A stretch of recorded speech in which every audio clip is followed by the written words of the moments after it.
In his disputes with the Ahlul Hadeeth, he finds that they're easy to refute. So, سَقَطُوا فِي أَيْدِيهِمْ عَاجِزِينَ مُتَحَيِّرِينَ. They were, Razi said, they were unable to deal with serious disputation. When somebody came to them with rigorous rules of logic, the Ahlul Hadith really didn't have much to say and were generally easily defeated in the debate because they just weren't trained in those kind of rigorous, almost mathematical procedures for determining what, in this case, is the correct doctrine or the correct fiqh.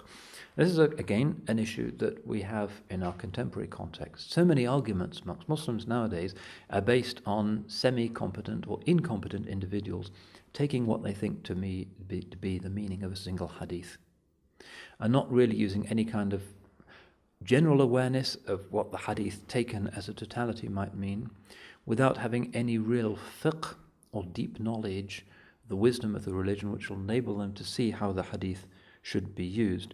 Because the jurists, the real fuqaha, do not follow the hadith alone. And this is an important part of the manhaj, the way of the salaf. They do not only follow the hadith.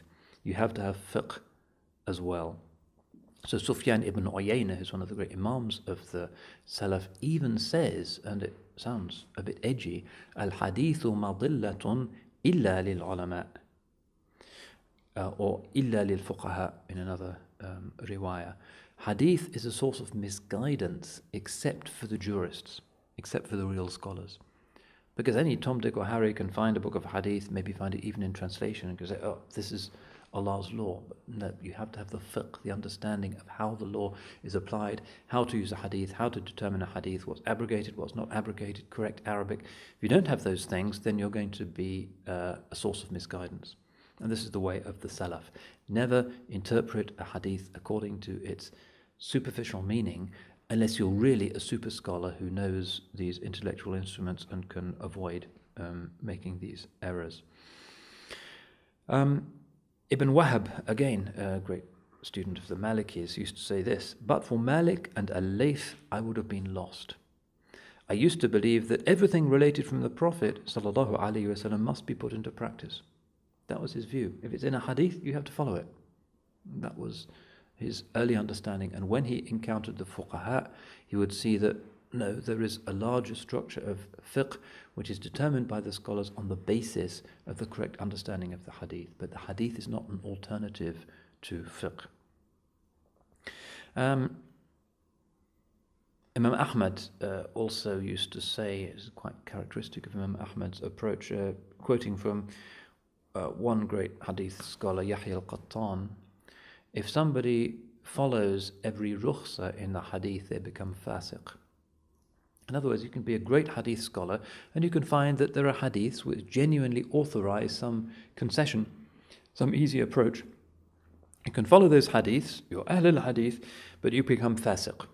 You don't have the fiqh that will enable you to see where it is appropriate to use a rigorous interpretation, where it's appropriate to use the rukhsa or the concession. Imam Ibrahim al-Nakha'i, another great imam of the Salaf, used to say, when I hear a hadith, I look to see what part of it is applicable, I apply that and leave the rest. You must know the context as well. You must know what is relevant in the hadith. And that is a hugely sensitive issue and has to be done by the fuqaha. Nowadays we find people become Muslim and the next day they're holding a majlis in the mosque and they're looking at somebody's translation of Bukhari and giving fatwas, and that's just the destruction of the Sharia. And there is too much of that at the moment. This is what Imam Shafi'i is against. The manhaj of the Salaf never involves taking the literal sense of the hadith. Ibn Hibban, coming later on in the Shafi'i madhab, whoever does not have fiqh is always weak in hadith. He might have memorized 1,000,000 hadith, but if he doesn't have fiqh, he's weak. So that's the problem that the first school, the Ashab al-Hadith, have, that they think that the hadith is the fiqh.